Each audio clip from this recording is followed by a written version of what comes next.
Imagine que tu sois riche et célèbre.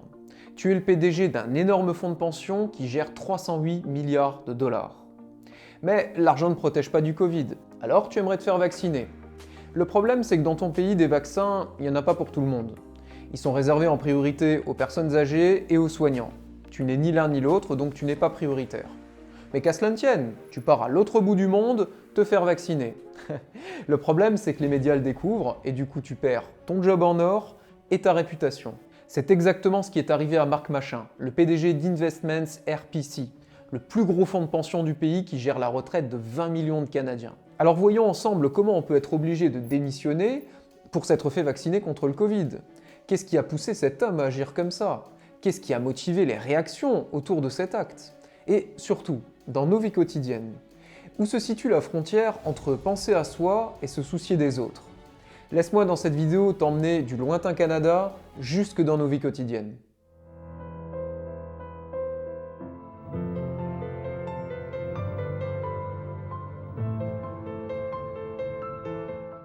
Je m'appelle Christian S. Sur cette chaîne, je te parle de pensées négatives. Je t'aide à les comprendre, à les repérer et à t'en libérer pour te créer une vie réellement épanouie. Alors surtout, n'oublie pas de t'abonner à la chaîne pour ne pas louper mes prochaines vidéos. Le 14 décembre 2020, top départ. Le Canada lance sa campagne de vaccination contre le Covid.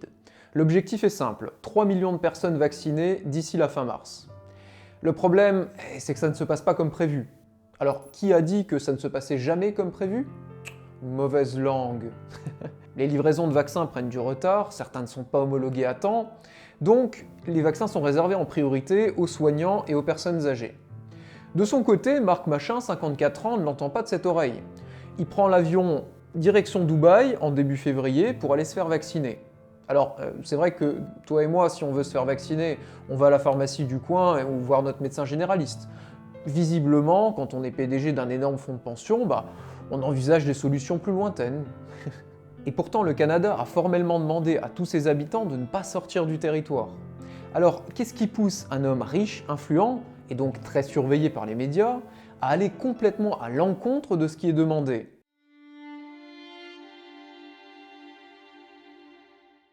Quand on cherche ces motivations, la première qui vient en tête, c'est la peur.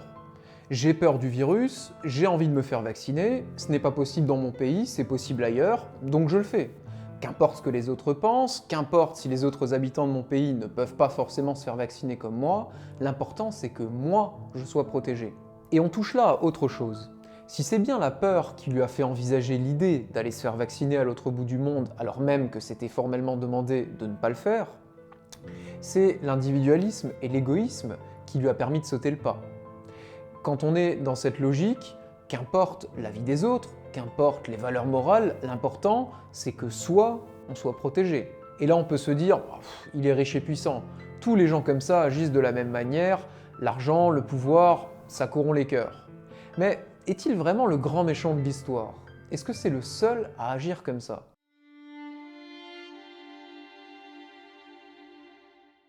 Quand la presse a révélé qu'il était allé se faire vacciner à Dubaï, les réactions ont été unanimes. Tous les hauts responsables canadiens ont condamné son attitude.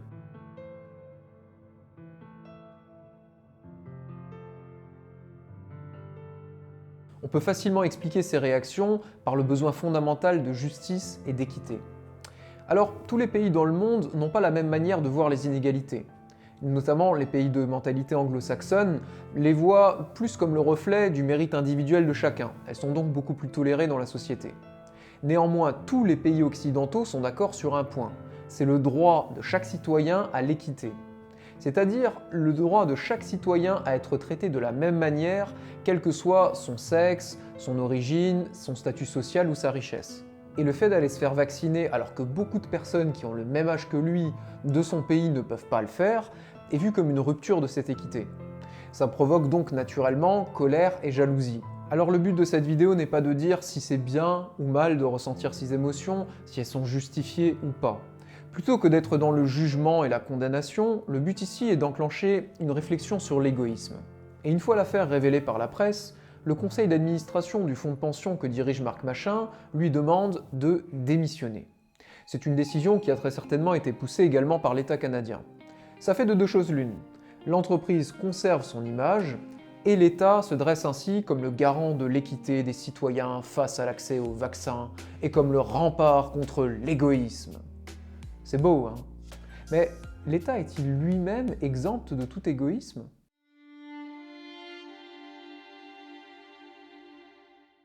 Parallèlement à cette affaire, un autre scandale a eu lieu au Canada. Covax, ça te dit quelque chose? Avant même que les vaccins soient prêts, la majorité des pays occidentaux et riches se sont livrés une énorme bataille pour acheter le maximum de doses pour leur population. Seulement, l'OMS et d'autres associations humanitaires se sont dit que les pays pauvres ne pourraient pas rivaliser, et qu'il fallait également leur garantir un accès aux vaccins. Ils ont donc demandé aux pays riches de participer à un fonds de solidarité et de mettre un certain nombre de doses de côté pour ces pays moins développés, notamment l'Afrique. Le Canada a évidemment participé à cette initiative. Mais face aux délais qui s'allongent, face à la pénurie de vaccins pour sa propre population, il a décidé de puiser 2 millions de doses directement dans la réserve COVAX. Alors là, les réactions ont été encore plus violentes évidemment que pour Marc Machin.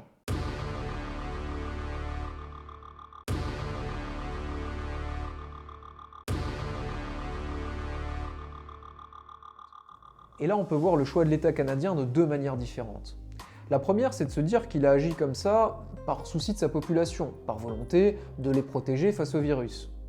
On peut aussi se dire qu'il agit comme ça par égoïsme, par volonté de préserver son image, de ne pas donner l'impression d'un gouvernement incapable de protéger sa population, ce qui est quand même le rôle numéro 1 d'un État. Alors à ce moment de la vidéo, il faut vraiment préciser que le but n'est pas de taper sur le méchant État canadien et de montrer que d'autres pays seraient tellement plus vertueux. Chaque pays, chaque gouvernement fait ses erreurs. Simplement, en prenant le cas individuel d'un Canadien, il apparaît naturel de regarder l'attitude de son propre pays. Mais maintenant, plus proche de nous, dans nos vies quotidiennes. Même si nos décisions ont un impact bien inférieur, ne sommes-nous pas confrontés tous les jours à des dilemmes moraux? Ne sommes-nous pas tous les jours confrontés au choix entre penser à soi et penser aux autres?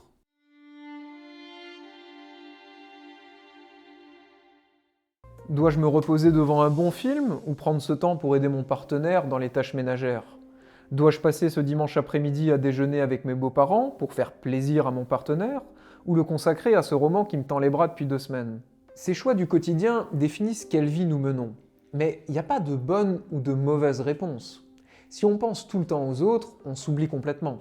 Et si on pense tout le temps à soi, on en oublie qu'on est tous connectés les uns aux autres et qu'on ne vit pas dans une bulle.